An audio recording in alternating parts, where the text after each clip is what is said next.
சிவம் Sai academy. எங்கள் கனவு உங்களின் அரசு வேலை. டிஎன்பிஎஸ்சி தேர்வுக்கு தயாராகிக் கொண்டிருக்கிற அனைத்து மாணவர்களுக்கும் வணக்கம்.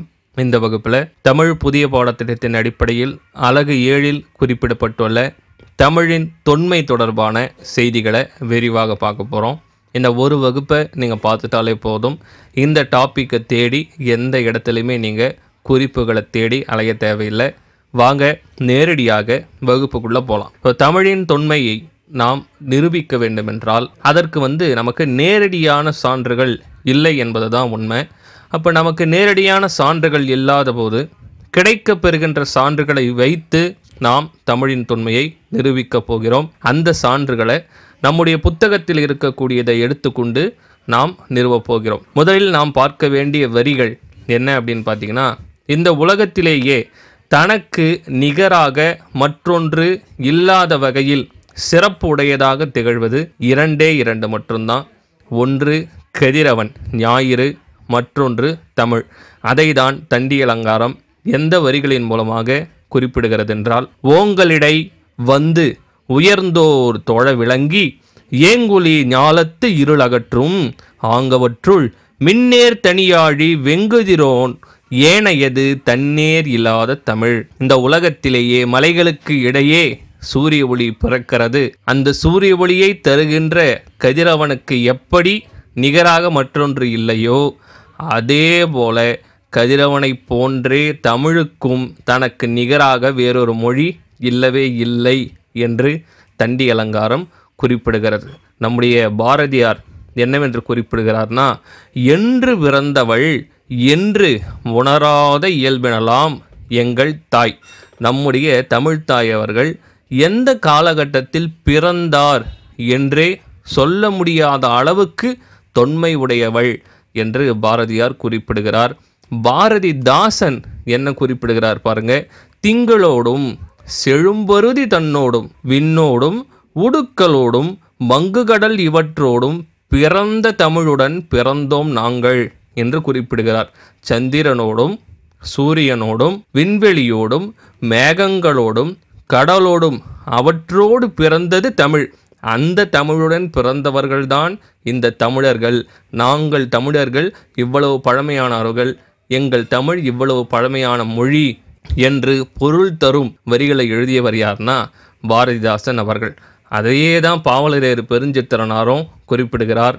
என்னவென்று குறிப்பிடுகிறார்னா, வீருடை செம்மொழி தமிழ்மொழி உலகம் வேரூன்றிய நாள் முதல் உயிர்மொழி என்று குறிப்பிடுகிறார்.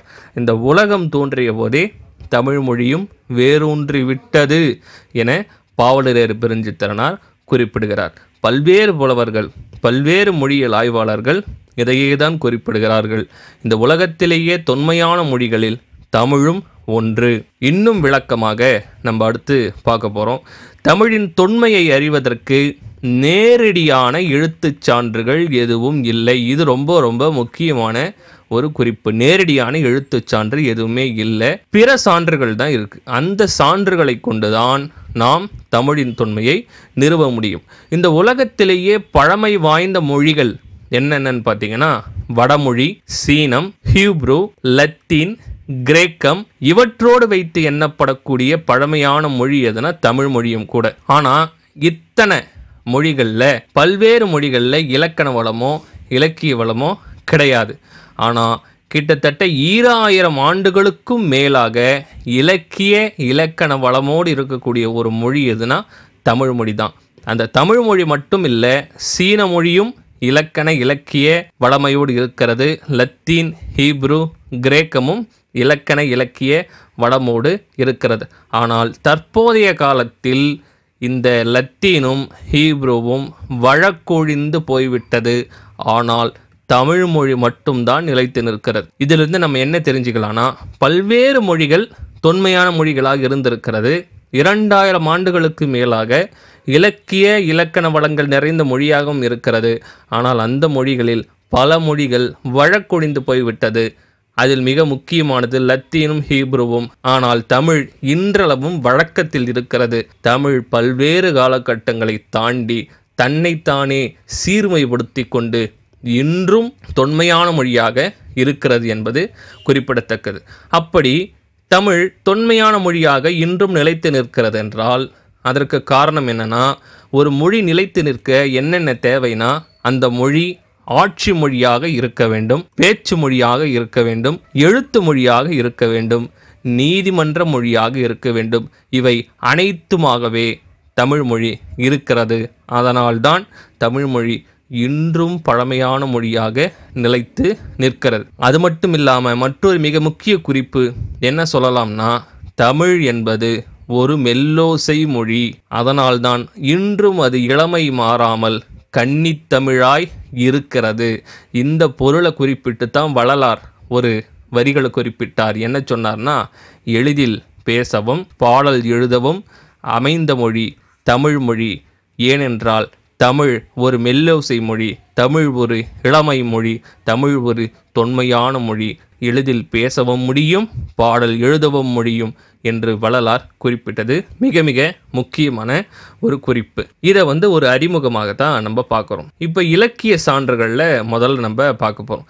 இலக்கிய சான்று என்று நாம் எடுத்துக்கிட்டாலே தமிழில் நமக்கு கிடைத்த பழமையான நூல்களில் ஒன்று எதுனா தொல்காப்பியம் தான் முதன்மையானது. அந்த நூல் தான் இன்று வரை நமக்கு கிடைக்கப்பெற்ற பழமையான நூலில் மிக முக்கியமான நூல். அந்த நூலில் ஏதாவது தகவல்கள் தமிழின் தொன்மையை பற்றி அறிய கிடைக்கப் பெறுகிறதா என்று நாம் பார்க்கிறோம். அதில் பல இடங்களில் என்ன குறிப்பிடுகிறார்னா, தொல்காப்பியர் என்மனார் சுட்டே என்மனார் சுட்டே என்று குறிப்பிடுகிறார். என்மனார் சுட்டே என்பது யாரை குறிப்பிடுகிறது என்றால், என்மனார் என்ற புலவரை குறிப்பிடுகிறது. அப்போ நமக்கு கிடைத்த மிக பழமையான நூல் தொல்காப்பியம். தொல்காப்பியத்தில் தன்னுடைய குருவாக இருக்கக்கூடிய என்மனார் அவர்களை பற்றி குறிப்பிடுகிறார். அப்படின்னா அவருக்கும் முந்தி பல்வேறு நூல்கள் கண்டிப்பாக இருந்திருக்கும். அப்போ தொல்காப்பியத்தினுடைய காலத்தை பாருங்கள், கிமு 5ஆம் நூற்றாண்டு அல்லது கிமு 2ஆம் நூற்றாண்டு என்று அறியப்படுகிறது. அப்படின்னா அந்த காலத்திற்கு முன்பே என்மனார் போன்ற புலவர்கள் இருந்திருக்கிறார்கள். அப்போ என்மனார் போன்ற புலவர்களுக்கு அடுத்து வந்தவர் தான் தொல்காப்பியர். அப்போ என்மனார் என்பவருக்கு குருவாக வேறு ஒருவர் இருந்திருக்கணும். அப்போ பல்வேறு நூற்றாண்டுகளுக்கு முன்பே பார்த்திங்கன்னா இலக்கண நூல்கள் பிறந்திருக்க வேண்டும். ஏன்னா தொல்காப்பியம் என்பது ஒரு இலக்கண நூல். இங்கே இன்னொரு மிக முக்கியமான குறிப்பை என்ன சொல்லணும்னு நான் விரும்புகிறேன்னா, சாலை விதிகள் எப்பொழுது தோன்றியிருக்கக்கூடும்? சாலைகள் பெருக்கெடுத்த பிறகுதான் சாலை விதிகள் தோன்றியிருக்க முடியும். சரி, நல்லெண்ணெய் எப்போ பார்த்திங்கன்னா வந்திருக்கும்? எள் என்ற ஒன்று கண்டுபிடிக்கப்பட்ட பிறகுதான் நல்லெண்ணெய் கண்டுபிடிக்கப்பட்டிருக்கும். ஏன்னா அயோத்திதாச பண்டிதரை என்ன சொல்கிறார்னா, தீபாவளி நாளாக என்ன நாம் கொண்டாடணும் அப்படின்னு அவர் குறிப்பிடுகிறார்னா, எள்ளிலிருந்து எப்பொழுது எண்ணெய் எடுக்கப்பட்டதோ அந்த நாள் தான் தீபாவளி நாளாக கொண்டாட வேண்டும் என்று குறிப்பிடுகிறார். அப்போ எள் என்பது ஒன்று கண்டுபிடிக்கப்பட்ட பிறகுதான் நல்லெண்ணெய் ஒன்று வந்திருக்க வேண்டும். சாலைகள் அதிகமாக போடப்பட்ட பிறகுதான் சாலை விதிகள் தோன்றிருக்க முடியும். அப்போ நமக்கு கிடைத்த நூல்களிலேயே பழமையான நூல் தொல்காப்பியம். அந்த நூல் இலக்கண நூலா இலக்கிய நூலான்னு பார்த்தா அது இலக்கண நூல் தான். இலக்கண நூல் என்பது இலக்கியத்திற்கான விதிகள். அப்போ நம்முடைய பழைய வெண்பா என்ன குறிப்பிடுகிறதுனா, இலக்கியம் என்றேல் இலக்கணம் என்றேல் எள்ளுன்றாகில் எண்ணெயுமின்றே எள்ளினின்று எண்ணெய் எடுப்பது போல் இலக்கியத்தினின்று எடுபடும் இலக்கணம் என்று பழைய வெண்பா குறிப்பிடுகிறது. இதற்கு பொருள் என்னன்னா, எள் இல்லை என்றால் எண்ணெய் கிடையாது. அப்படின்னா இலக்கியம் இல்லைன்னா இலக்கணம் கிடையாது. இப்போ நமக்கு கிடைச்ச பழமையான நூல் இலக்கண நூல் தான்.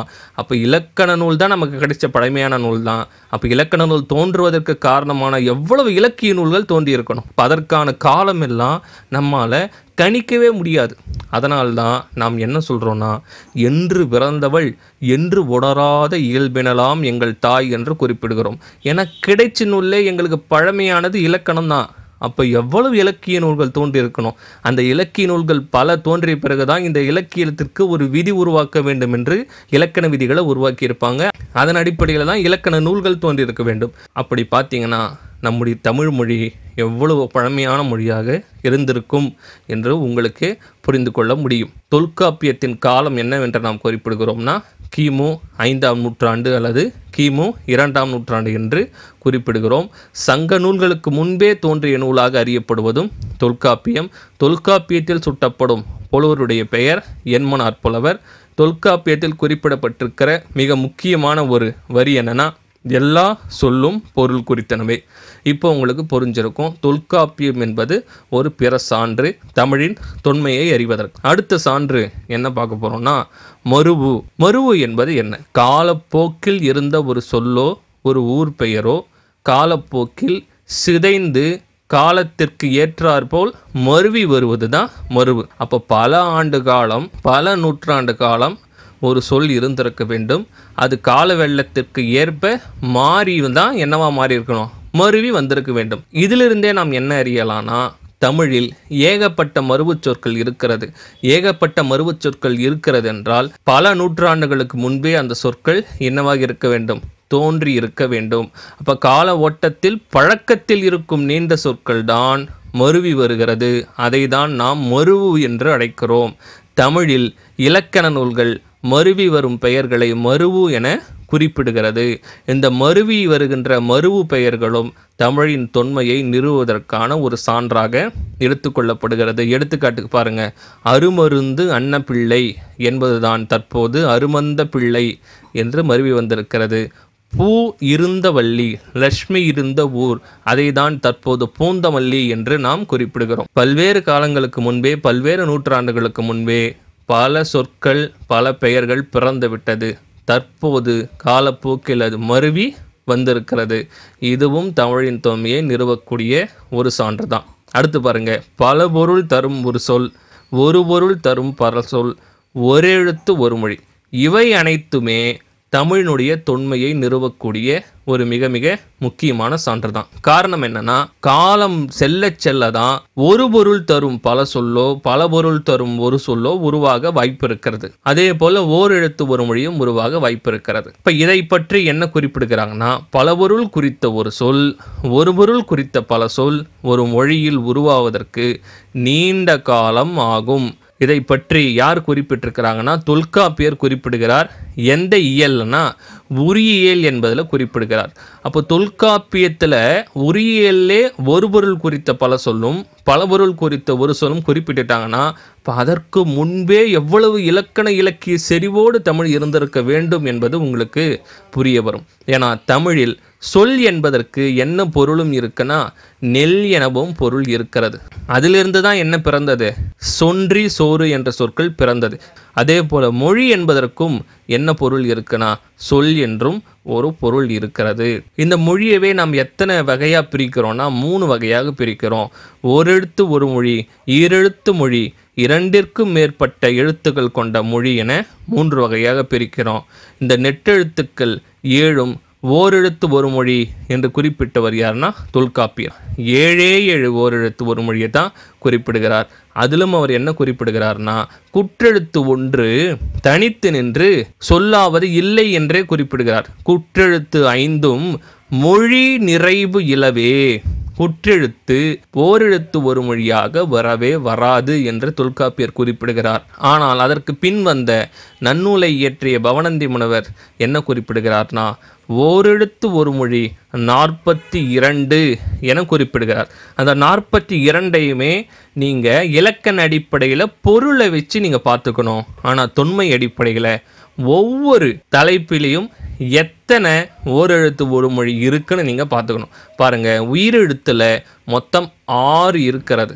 அவு தவிர, நல்லா பார்த்துங்க, அவு தவிர மொத்தம் 7 நெட்டு எழுத்து இருக்கும். அதில் அவு தவிர 6 இருக்கும். மகர வரிசையில் 6 இருக்கும். பாருங்கள், இம் கூட்டல் ஆ மா, இம் கூட்டல் இ மீ, இம் கூட்டல் உ மு, இம் கூட்டல் ஏ மே, இம் கூட்டல் ஐ மை, இம் கூட்டல் ஓ மோ. அப்படியே 6 எழுத்துமே வந்திருக்கும். பாருங்கள், தகர வரிசையில் 5 தான். ஓவோடு இணைந்த தகர வரிசை வராது. ஏன்னா பாருங்க, இத்து கூட்டல் ஆ தா வந்திருக்கும், இத்து கூட்டல் இ தீ வந்திருக்கும், இத்து கூட்டல் உ தூ வந்திருக்கும், இத்து கூட்டல் ஏ தே வந்திருக்கும், இத்து கூட்டல் ஐ தை வந்திருக்கும். ஆனால் இத்து கூட்டல் ஓ என்ற ஒரு எழுத்து ஒரு மொழி கிடையாது. அதாவது இத்து கூட்டல் ஓன்னா தோ என்று குறிப்பிடுவோம், அது கிடையாது. அதனால தான் இங்கே ஓ இல்லைன்னு கொடுத்துருக்குறோம்.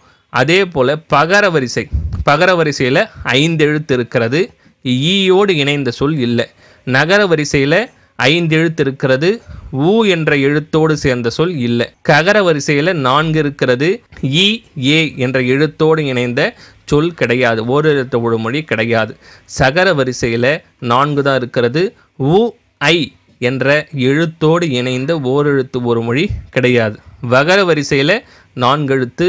உ ஏ ஓ என்ற எழுத்தோடு இணைந்த ஓரெழுத்து ஒரு மொழி கிடையாது. இந்த வகர வரிசையில் மட்டும் இவு கூட்டல் அவ் வவ் என்ற ஓரெழுத்து ஒரு மொழி இருக்கும். வேற எதுலையுமே இருக்காது. ஞாபகம் வச்சுங்க. இதை கண்டிப்பாக இந்த மாதிரி கேள்வியை எதிர்பார்க்கலாம். வகர வரிசையில் மட்டும்தான் அவ் என்ற உயிரெழுத்தோடு இணைந்த ஓரெழுத்து ஒரு மொழி இருக்கிறது. வேற எந்த வரிசையிலும் உங்களால் பார்க்க முடியாது. எகர வரிசையில் யா மட்டும், குறில் எழுத்தில் நோ தூ மட்டும். ஆக மொத்தம் 42 ஓரெழுத்து ஒரு மொழி என நன்னூலார் குறிப்பிட்டிருக்கிறார். அடுத்து நாம் தமிழின் தொன்மையை திராவிட மொழிகளை வைத்து நிறுவப் போகிறோம். திராவிட மொழிகளை வைத்து எப்படி நம்ம தமிழுடைய தொன்மையை நிறுவலானா, இன்று கன்னடமும் மலையாளமும் தெலுங்கும் தொன்மையான மொழிகள்னு சொல்லிக்கிறாங்க. ஆனால் அந்த மொழிகளே எந்த மொழியிலிருந்து பிறந்ததுன்னா தமிழிலிருந்து தான் பிறந்தது. இதை சொல்வதற்கு நமக்கு எந்த வித பயமும் இல்லை. ஏன்னா நம்ம எந்த படமும் நடிக்க போகிறதில்ல. அதனால் பேன் செய்யப்படும் என்ற ஒரு கவலையும் இல்லை. ஆனால் தயவு செஞ்சு அவங்க தமிழ்லையும் பேன் செஞ்சுருக்கலாம், அவங்களுக்கு புண்ணியமாக போயிருக்கும். அவங்க கன்னடம் மலையாளம் தெலுங்கு தொன்மையான மொழிகள்னு சொல்கிறாங்க. ஆனால் அந்த மொழியே நம்முடைய தமிழிலிருந்து பிறந்தது தான். இது தமிழின் தொன்மையை பறைசாற்றுகிறது. ஏன்னா தமிழில் தான் சங்க இலக்கியம் என்ற ஒரு மிக அருமையான தொன்மையான இலக்கியம் இருக்கிறது. அதுதான் உலகின் மிகப்பெரிய தொகுப்பு நூல். கிட்டத்தட்ட 26,350 அடிகளை கொண்டது இந்த சங்க இலக்கியம். இந்த அளவிற்கு விரிவாக உருவாக்கப்பட்ட இலக்கியங்கள் உலகில் வேறு எந்த மொழியிலும் இல்லை என கூறியவர் யார்னா கபில் சோலபில் குறிப்பிட்டிருக்கிறார். அவர் ஒரு மொழியியல் ஆய்வாளர். சங்க இலக்கியத்தை நாம் எவ்வாறு அழைக்கிறோம்னா மக்கள் இலக்கியம் என்று அழைக்கிறோம். காரணம் என்னன்னா, அகம் சார்ந்த தகவல்கள், புறம் சார்ந்த தகவல்கள், அறத்தகவல்கள் என அனைத்துமே மக்களுக்கு உரிய கருத்துக்களை தருவதால் சங்க இலக்கியம் மக்கள் இலக்கியம் என்று அழைக்கப்படுகிறது. தமிழ்கிழ கூடல் என புறநானூறும் தமிழ் வேலி என பரிபாடலும் மதுரையில் இருந்த தமிழ் சங்கத்தை குறிக்கிறது. ஏன்னா சங்கம் வைத்துதான் தமிழ் வளர்க்கப்பட்டது. இந்த வரிகளை வைத்தே நாம் தமிழின் தொன்மையை அறியலாம். உலகில் மொழி உருவம் பெறுவதற்கு முன்பே இசை பிறந்துவிட்டது. இதை யாராலுமே மறுக்கவே முடியாது. காரணம் என்னன்னா, ஒரு மனிதர் மற்றொரு மனிதரை முதலில் ஒலி வடிவில்தான் அழைத்தார். அதற்கு பிறகு வளைந்த கோடுகளை போன்ற உருவங்கள் உருவாக்கப்பட்டது. அதற்கு பிறகு கால வெள்ளத்தில் அது வடிவம் மாறி மாறி தற்போது இருக்கக்கூடிய எழுத்து வடிவத்தை பெற்றிருக்கிறது. இதை யாராலும் மறுக்கவே முடியாது. தொல்காப்பியம் நூல் அப்பொழுதே அந்த காலகட்டத்திலேயே நரம்பின் மறை என்ற ஒரு இசை இலக்கண நூலை குறிப்பிட்டிருக்கிறது என்றால் நாம் தமிழின் தொன்மையை எவ்வளவு ஆணித்தனமாக நிரூபிக்கலாம்னு நீங்க பாருங்க. இசை என்பது மிக பழமையானது. அந்த இசைக்கே நரம்பின் மறை என்று ஒரு இசை இலக்கண நூல் இருந்ததை நாம் நம்முடைய பழமையான இலக்கண நூலை வைத்து அறிய முடிகிறது என்றால் தமிழ் எவ்வளவு விரிவாக இருந்திருக்க வேண்டும், எவ்வளவு தொன்மையாக இருந்திருக்க வேண்டும் என்பது நமக்கு புரிய வருகிறது. உலகில் 4000க்கும் மேற்பட்ட மொழிகள் இருக்கின்றன. அவை எத்தனை குடும்பங்களாக பிரிக்கப்பட்டிருக்கிறது என்றால் 9 குடும்பங்களாக பிரிக்கப்பட்டிருக்கின்றன. அதில் ஒன்றுதான் இந்த திராவிட மொழி குடும்பம். இந்த திராவிட மொழி குடும்பம் நிலத்தின் அடிப்படையில் வட திராவிட மொழி, தென் திராவிட மொழி, நடு திராவிட மொழி என பிரிக்கப்பட்டிருக்கிறது. இந்த திராவிட மொழிகள் தொடர்பான செய்தியை தனி ஒரு வகுப்பாக மிக விரிவாக நம்ம பார்க்க போகிறோம். இதிலிருந்து நாம் தமிழின் தொன்மையை நிறுவுவதற்கு என்ன தேவையோ அதை மட்டும் குறிப்பிட்டிருக்கிறோம். அதற்கடுத்தது நம்முடைய தமிழகம் செய்த ஏற்றுமதி குறிப்புகளை வைத்து தமிழின் தொன்மையை நிறுவப் போகிறோம். பாரசீக மன்னன் ஒருவர் இருந்திருக்கிறார். அவருடைய பெயர் சாலமன். அந்த சாலமன் காலத்தில் ஹீப்ரு மொழியில் எழுதப்பட்ட ஒரு வணிக பட்டியல் கிடைத்திருக்கிறது.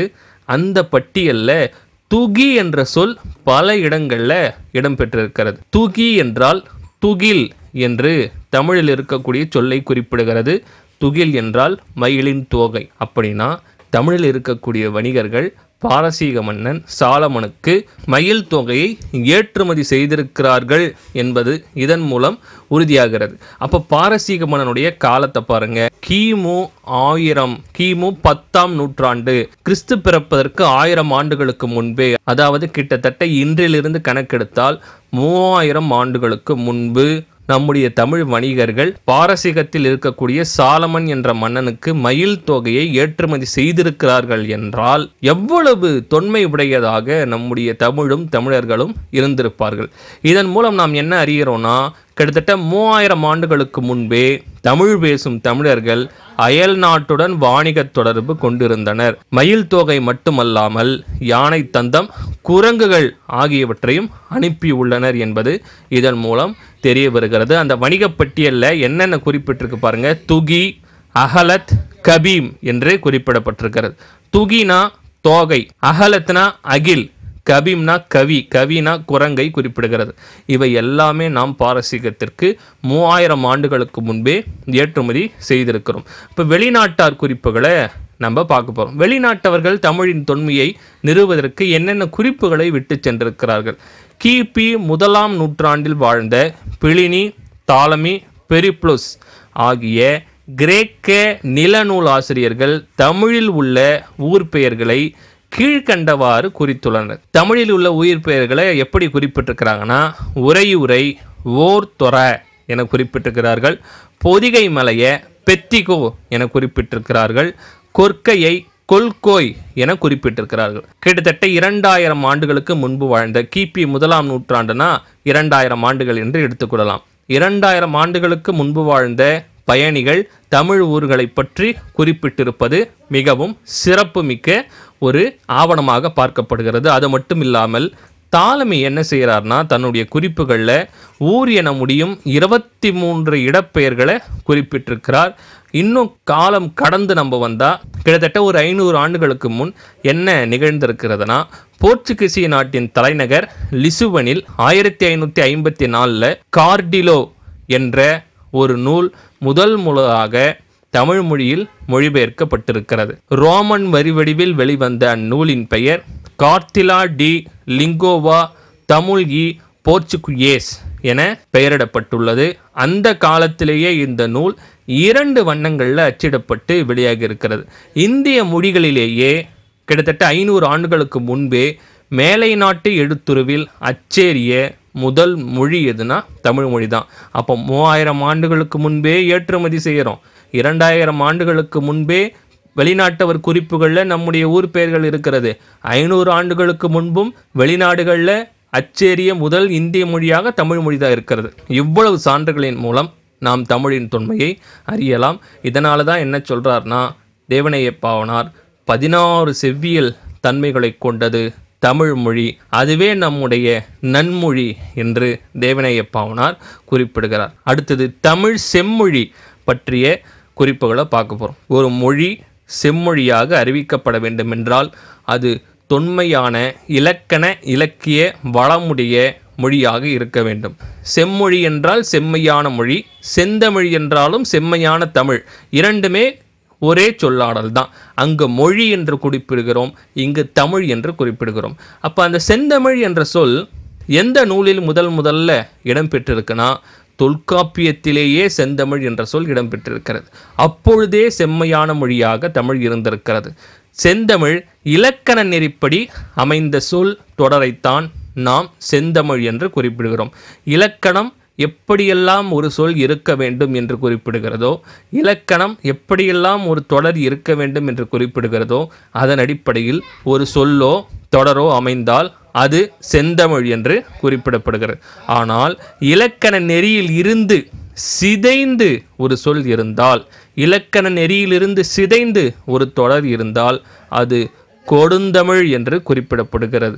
இந்த கொடுந்தமிழ் என்ற சொல்லை முதலாக பயன்படுத்தியவர் யார்னா, இலக்கண உரையாசிரியர் இளம் பூரணர் என்பவர் தான் முதலில் பயன்படுத்தி இருக்கிறார். அடுத்து நம்ம என்ன பார்க்க போறோம்னா, தமிழ் செம்மொழியாவதற்கு என்னென்ன முயற்சிகள் மேற்கொள்ளப்பட்டது என்பதை வரலாற்றின் அடிப்படையில் பார்க்க போகிறோம். தமிழ் மொழி ஒரு உயர்தனி செம்மொழி என முதலாக கூறியவர் யார்னா கால்டுவெல் தான். தமிழுக்கு செம்மொழி தகுதி கோரிய முதல் தமிழர் யார்னா பரிதிமாற் கலைஞர். நல்லா வித்தியாசம் புரிஞ்சுக்கணும்.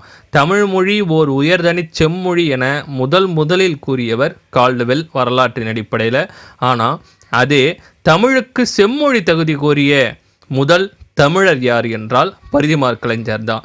அவர் தகுதி கோரியதை மட்டுமல்லாது அதற்காக ஒரு நடவடிக்கை மேற்கொள்கிறார். அந்த நடவடிக்கை என்னன்னா, மதுரை தமிழ் சங்கத்தில் ஒரு இதழை வெளியிடுறாங்க. அந்த இதழின் பெயர் தான் செந்தமிழ். இது மாத இதழாக வெளிவிடுகிறது. இந்த மாத இதழில் பரிதிமாற் கலைஞர் உயர்தனி செம்மொழி என்ற ஒரு கட்டுரையை வெளியிட்டு தமிழுக்கு உயர்தனி செம்மொழி என்ற ஒரு தகுதியை கோருகிறார். அதற்கு பிறகு மேலை சிவபுரி சன்மார்க்க சபை தமிழை செம்மொழியாக அறிவிக்க வேண்டி தீர்மானம் நிறைவேற்றுகிறது.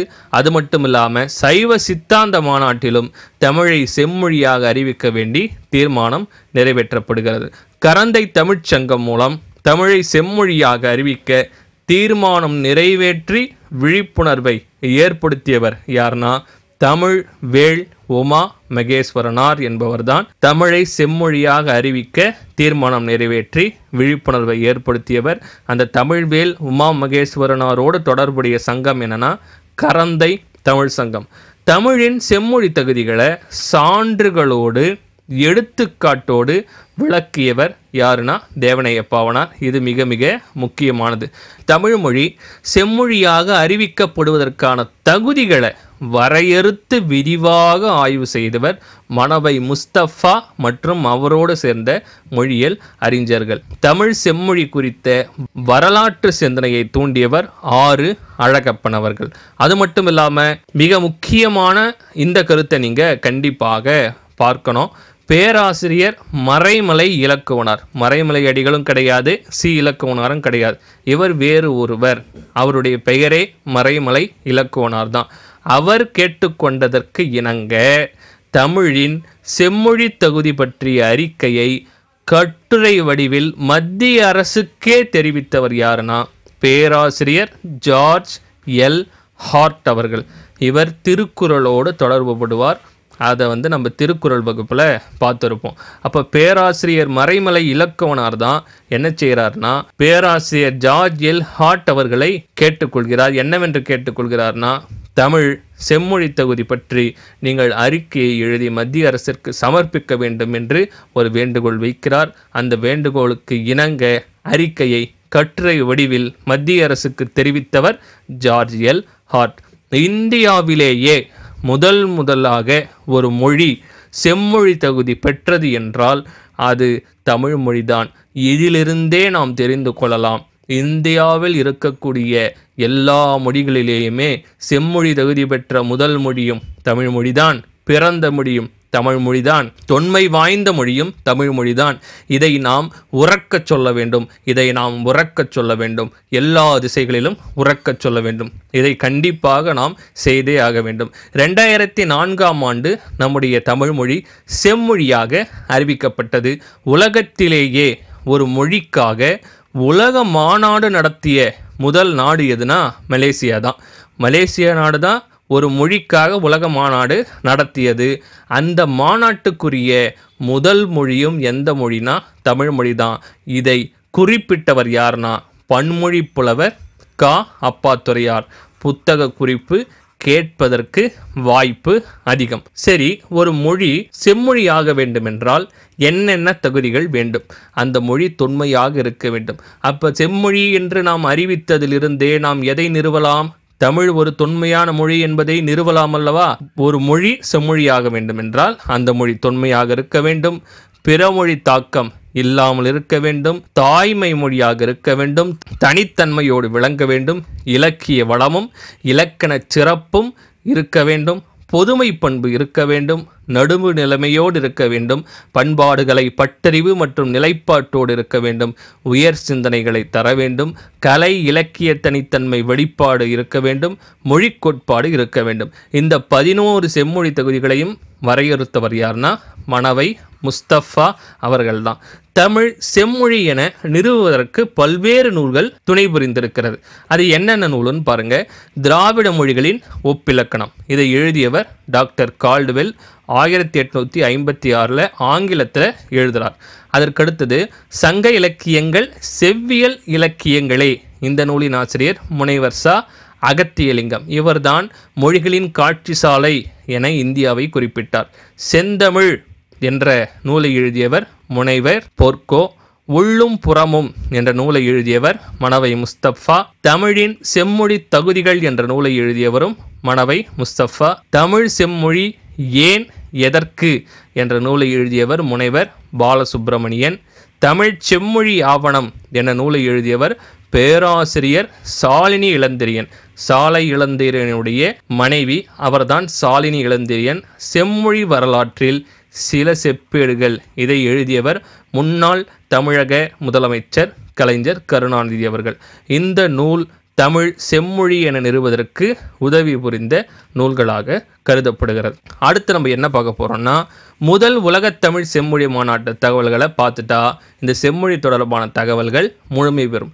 எங்கு நடைபெற்றதுன்னா கோயம்புத்தூரில் தான் அந்த மாநாடு நடைபெற்றது. நடைபெற்ற நாட்கள் 5 நாட்கள், ஜூன் 23 முதல் ஜூன் 27 வரை நடைபெற்றது. அந்த மாநாட்டை தொடங்கி வைத்தவர் அப்போதைய குடியரசுத் தலைவர் பிரதீபா தேவி சிங் பாட்டீல். சிறப்பு மலரை வெளியிட்டவர் தமிழக ஆளுநர் சுர்ஜித் சிங் பர்னாலா. தொடக்க விழாவுக்கு தலைமையேற்றவர் அப்போதைய தமிழக முதல்வர் கலைஞர் மு. கருணாநிதி. மைய நோக்க பாடலை எழுதியவரும் தமிழக முதல்வர் கலைஞர் மு. கருணாநிதி. முதல் செம்மொழி தமிழ் விருது பெற்றவர் யாருன்னா பின்லாந்து நாட்டை சேர்ந்த பேராசிரியர் அஸ்கோ பார்கோலோ. இவருக்கு அந்த விருதை வழங்கியவர் யாருன்னா குடியரசுத் தலைவர் பிரதீபா தேவி சிங் பாட்டீல். ஏன் அந்த விருதை அவருக்கு வழங்கினோம் என்றால், அவர் ஒரு மிகப்பெரிய ஆய்வு செய்கிறார். என்ன ஆய்வு செய்கிறார்னா, சிந்துவெளி நாகரிகத்தின் எழுத்தும் பண்பாடும் திராவிடர்களுக்கு உரியது என்று ஆய்வு செய்து அந்த கருதுகோளை சான்றுகளோடு நிறுவினார். இந்த ஆராய்ச்சிக்காக அவருக்கு முதல் செம்மொழி தமிழ் விருது வழங்கப்பட்டது. வழங்கியவர் பிரதீபா தேவி சிங் பாட்டீல். வழங்கப்பட்ட மாநாடு முதல் உலகத்தமிழ் செம்மொழி மாநாடு. இவ்வளவுதான் செம்மொழி பற்றிய தகவல்கள். அடுத்து நம்ம தமிழினுடைய தனித்தன்மையை பற்றியும் சிறப்பியல்புகளை பற்றியும் அறிந்து கொண்டு அதன் மூலம் தமிழின் தொன்மையை நிறுவப் போகிறோம். தமிழில் மட்டும்தான் மொழிக்கு முதலில் யகரம் இடம்பெறும். பாருங்க, யான், யார், யானை. ஆனால் இந்த யகரம் என்பது மொழிக்கு முதலில் கெட்டும் வரும். யா என்பதை நம்ம எப்படி குறிப்பிடுவோம்னா ஆ என்றும் நாம் எழுதுவோம். ஆர், ஆணை என்றும் நாம் எழுதுவது உண்டு. ஆணை என்றும் நாம் எழுதுவோம், அல்லது யானை என்றும் நாம் எழுதுவோம். அப்போ தமிழில் மட்டும்தான் யகரம் மொழிக்கு முதலில் வரும், வேறு எம்மொழியிலும் வருவது இல்லை. அதற்கடுத்தது பாருங்க, வட மற்றும் நடு திராவிட மொழிகளில் பெண்பால் ஒருமை, அக்ரிணை ஒருமை இரண்டையும் ஒரு பாலாக கருதும் வழக்கம் உள்ளது. இது எவ்வளவு இலக்கணமற்று இருக்கு பாருங்க. ஆனால் அதெல்லாம் தமிழில் கிடையவே கிடையாது. பாருங்க, புவனா வச்சந்தி என்றால் புவனா வந்தது என்று பொருள். அப்போ புவனா என்பது உயர்திணை, வந்ததில் இருக்கக்கூடிய பால் காட்டும் விகுதியோ திணை காட்டும் விகுதியோ அக்ரிணைக்கு வருகிறது. அப்போ புவனா வந்தது என்பது இலக்கண முறைப்படி தவறு. அப்போ புவனா ஒச்சந்தி என்றால் புவனா வந்தது என்று பொருள், இது தவறு. அப்போ பெண்பால் ஒருமை அக்ரிணை ஒருமை இரண்டையும் என்னவா செய்திருக்கிறார்கள், ஒரு பாலாக கொண்டிருக்கிறார்கள். குக்கா வச்சந்தி என்றால் நாய் வந்தது என்று பொருள். ஆனால் தமிழில் மட்டும்தான் பெண்பால் ஒருமையை உயர்திணையில் அடக்கி உள்ளோம். இதிலிருந்தே நாம் தெரியலாம் எவ்வளவு இலக்கணச் செறிவுடைய மொழி தமிழ் மொழி என்று. புவனா வந்தாள் என்றும் நாய் வந்தது என்றும் தான் தமிழில் இலக்கண முறைப்படி குறிப்பிட முடியுமே தவிர புவனா வந்தது நாய் வந்தாள் என்று நாம் குறிப்பிட முடியாது. அடுத்தது, கல்வெட்டுகளை வைத்து நாம் தமிழின் தொன்மையை அறியப் போகிறோம். தமிழை தவிர பிற திராவிட மொழிகளில் உள்ள தொன்மையான கல்வெட்டுக்கள் அனைத்தும் எந்த மொழியில் இருக்கு, சமஸ்கிருத மொழியில் இருக்கிறது. ஆனால் தமிழில் மட்டும்தான் தொன்மையான கல்வெட்டுகள் தமிழிலேயே இருக்கிறது. தமிழ் எழுத்துக்களுடைய பழைய வரி வடிவங்கள் எங்கெங்கு நாம் காணலாம்னா கோவிலில் உள்ள கருங்கல் சுவர்கள், செப்பேடுகள் ஆகியவற்றில் நம்மால் காண முடியும். அந்த கல்வெட்டுகள்லையும் செப்பேடுகள்லையும் காணப்படும் வரி வடிவங்கள் 2 வகையாக பிரிக்கப்படுகிறது. ஒன்று வட்டெழுத்து, மற்றொன்று தமிழ் எழுத்து. வட்டெழுத்துனா என்ன? வளைந்த கோடுகளால் அமைந்த மிக பழமையான எழுத்து தான் வட்டெழுத்து. தமிழ் எழுத்துனா தற்காலத்தில் எழுதப்படும் வரி வடிவம் தான் தமிழ் எழுத்து. அப்போ வட்டெழுத்து, தமிழ் எழுத்து என்று 2 வகை இருக்கிறது. வட்டெழுத்து என்பதும் தமிழ் எழுத்து தான், ஆனால் அது வளைந்த கோடுகளால் அமைந்த மிக பழமையான தமிழ் எழுத்து. அடுத்து மிக முக்கியமான குறிப்பு என்னன்னா, சேரமண்டலம், பாண்டிய மண்டலம் ஆகிய பகுதிகளில் 8ஆம் நூற்றாண்டு முதல் 11ஆம் நூற்றாண்டு வரை கிடக்கக்கூடிய சாசனங்களில் வட்டெழுத்துக்கள் உள்ளன. சமஸ்கிருதமோ வேறு எந்த மொழியுமே கிடையாது, தமிழ் மொழி தான் இருக்கிறது. ஆனால் அந்த தமிழ் மொழியும் வட்டெழுத்து வடிவில் இருக்கிறது. முதலாம் ராஜராஜ சோழனின் ஆட்சி காலமான 11ஆம் நூற்றாண்டுக்கு பிறகு கிடைக்கும் கல்வெட்டுகளில் பழைய தமிழ் எழுத்துக்கள் காணப்படுகின்றன என்று மிக முக்கியமான ஒரு குறிப்பு காணப்படுகிறது. கடைச்சங்க காலத்தில் தமிழகத்தில் எழுத்தப்பட்ட எழுத்துக்கள் கண்ணெழுத்துகள் என்று அழைக்கப்படுகின்றன. சிலப்பதிகாரத்தில் அதை பற்றிய குறிப்பு நமக்கு கிடைக்கிறது. கண்ணெழுத்துப்படுத்த எண்ணு பல்பொதி என்ற ஒரு வரிகளின் மூலம் கண்ணெழுத்தை பற்றி நாம் அறியலாம். தமிழ் மொழியை எழுத இந்த 2 வகைகள் வடக்கில் இருந்தது என்பதற்கான சான்றை பற்றி குறிப்பிடும் ஒரு கல்வெட்டு எதுனா அறச்சலூர் கல்வெட்டு. இதன் அடிப்படையில் நம்ம இன்னும் தெரிஞ்சுக்கிறோம், கல்வெட்டு மூலமாகவும் தமிழ் தொன்மையான மொழி என்பதை நாம் அறிந்து கொள்கிறோம். கல்வெட்டுகளில் இருந்த எழுத்துக்கள் தான் தற்போது வரி வடிவம் மாறி மாறி தற்போதைய தமிழ் எழுத்தாக இருக்கிறது. அந்த தற்போதைய தமிழ் எழுத்துக்களில் மிகப்பெரிய சீர்திருத்தம் செய்தவர் யார்னா வீரமாமுனிவர் தான் செய்திருக்கிறார். அவருக்கு பிறகு 20ஆம் நூற்றாண்டில் சீர்திருத்தம் செய்தவர் ஈவேரா பெரியார் அவர்கள்.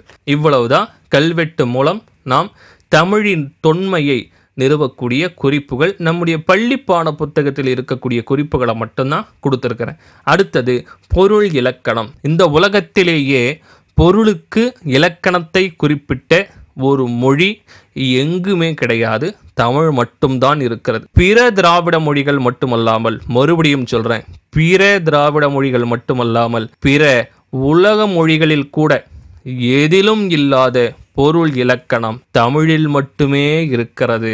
அது அகம் புறம் என்று வாழ்வியலுக்கு இலக்கணம் வகுத்துள்ளது. எப்படி தமிழ் இயல் இசை நாடகம் என முப்பிரிவுகளாக கொண்டுள்ளதோ அதே போல பொருள் இலக்கணமும் அகம் புறம் என்று வாழ்வியலுக்கு இலக்கணம் வகுத்து 2 பிரிவாக வகுத்துள்ளது. இந்த சிறப்பு மிக்க பொருள் இலக்கணம் உலக மொழிகளில் கூட இல்லை என்பது தமிழுக்கே உரித்தான ஒரு சிறப்பு, தமிழுக்கே உரித்தான ஒரு தொன்மை. அடுத்தது பிறமொழி துணை வேண்டாதது நம்முடைய தமிழ் மொழி. பல்வேறு மொழிகளில் இருந்து நாம் சமஸ்கிருதத்தை நீக்கிவிட்டால், குறிப்பாக தமிழை தவிர பிற திராவிட மொழிகளில் சமஸ்கிருதத்தை நீக்கிவிட்டால் அம்மொழி இயங்காது. ஆனால் தமிழ் மொழியிலிருந்து நீங்கள் சமஸ்கிருதத்தை நீக்கிவிட்டாலும் பிற மொழி துணையின்றி தனித்து இயங்க வல்லுவது தமிழ் மொழி மட்டுமே. அது தனித்து இயங்குவது மட்டுமல்லாமல் தழைத்தோங்கவும் செய்ய வல்லது. தமிழில் கலந்துள்ள பிறமொழி சொற்களை நீக்கினாலும் அது இயங்கும். பல்வேறு வேர்ச்சொற்களை கொண்டதும் தமிழ்மொழி. 1800 மொழிகளுக்கு வேர்ச்சொல்லை தந்ததும் தமிழ்மொழி. 180 மொழிகளுக்கு உறவு பெயர்களை தந்ததும் தமிழ்மொழிதான். இவ்வளவு சிறப்புகளை உடைய தமிழ்மொழி உலக மொழிகளுக்கும் என்னவாக திகழ்கிறது? தாயாக திகழ்கிறது என்பது எந்த விதமான மாற்று கருத்தும் கிடையாது.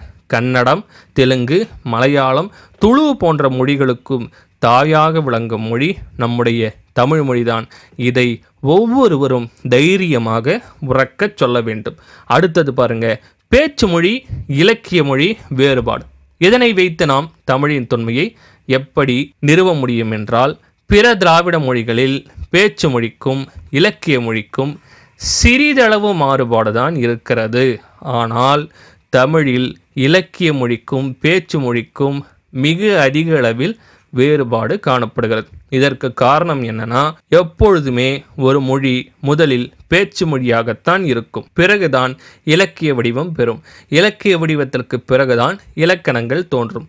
அப்போ ஒரு மொழி மிக பழமையான மொழியாக இருந்தால்தான் இலக்கிய மொழிக்கும் பேச்சு மொழிக்கும் மிக பெரிய அளவு மாறுபாடு ஏற்படும். அது எந்த மொழியில் இருக்கிறது என்றால் தமிழ் மொழியில் தான் இருக்கிறது. ஆனால் பிற திராவிட மொழியில் சிறிதளவு வேறுபாடு இருப்பதால் அவை அனைத்தும் சமீபத்தில் தோன்றிய மொழிகளாக அறியப்படுகிறது.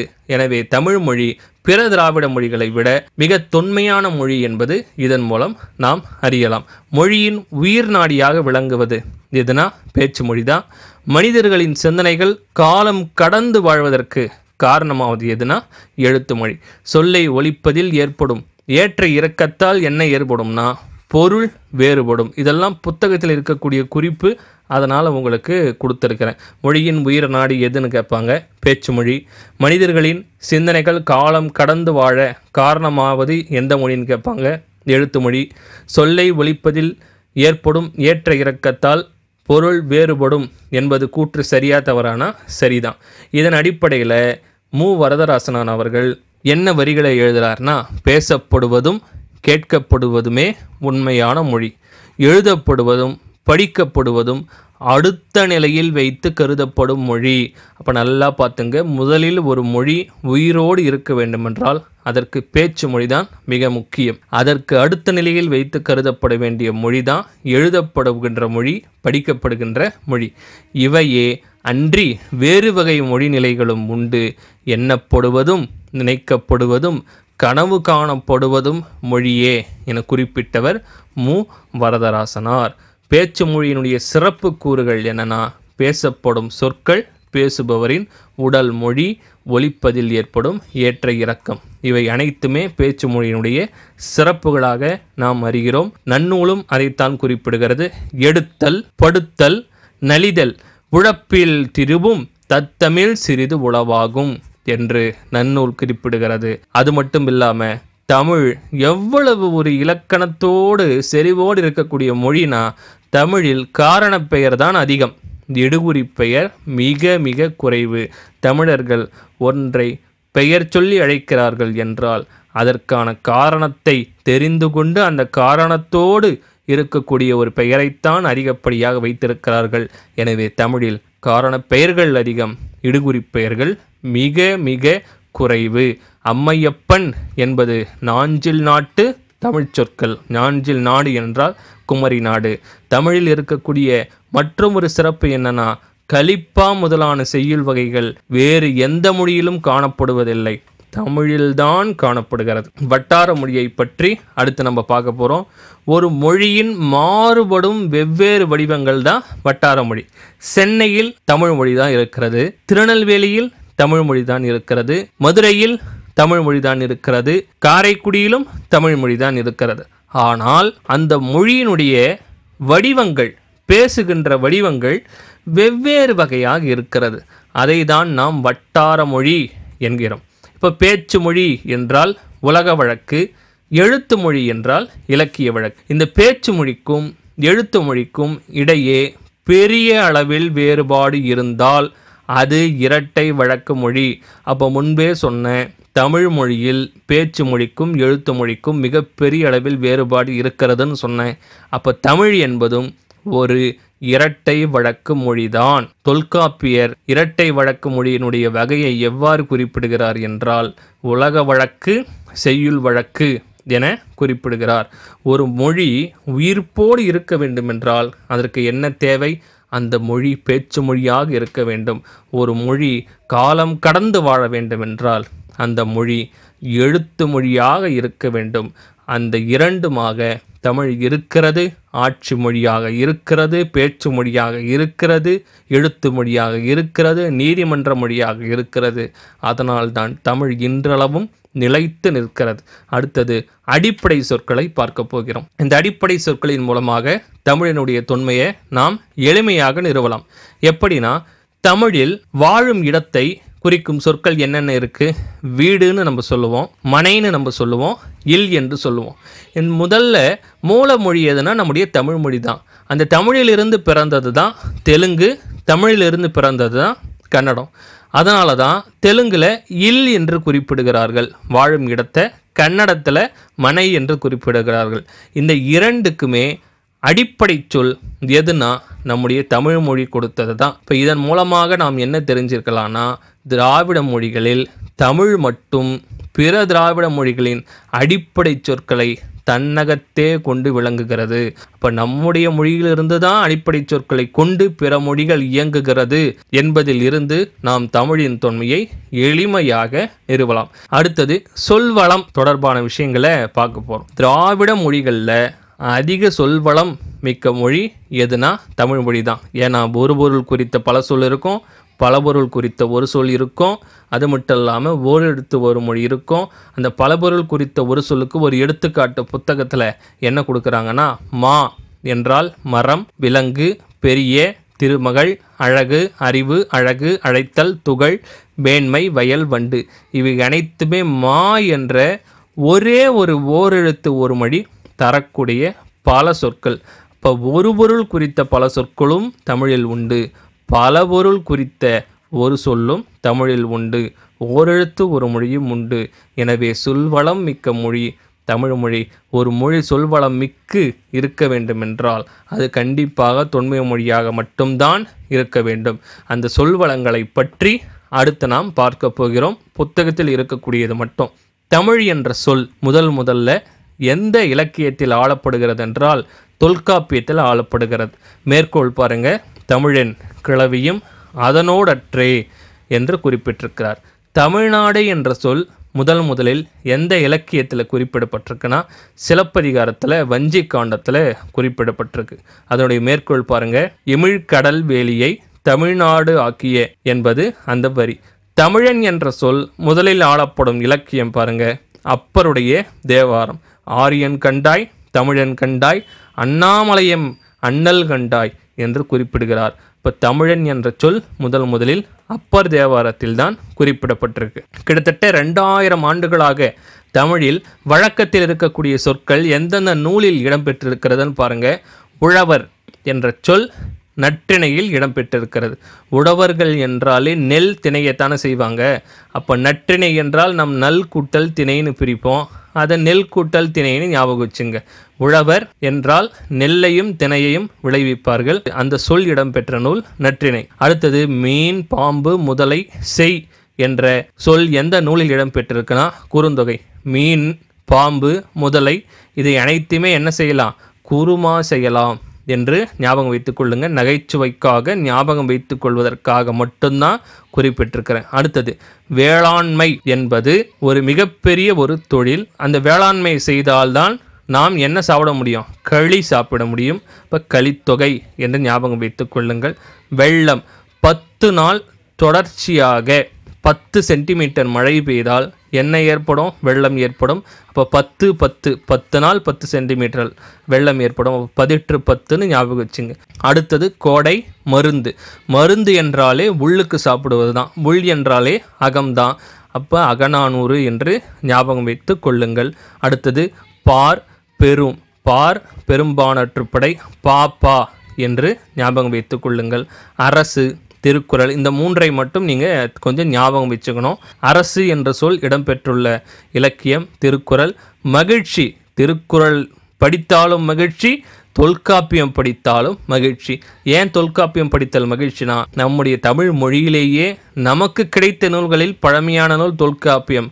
அந்த நூலை படித்தல் எவ்வளவு மகிழ்ச்சி தரும். நம்முடைய தமிழனுடைய பெருமையையும் தமிழுடைய பெருமையையும் உலகிற்கு பறைசாற்றிடும் ஒரு நூல் எதுனா திருக்குறள். அதை படித்தாலும் நமக்கு என்ன ஏற்படும், மகிழ்ச்சி ஏற்படும். இப்போ மகிழ்ச்சி என்ற சொல் இடம்பெற்ற நூல் திருக்குறள் மற்றும் தொல்காப்பியம்.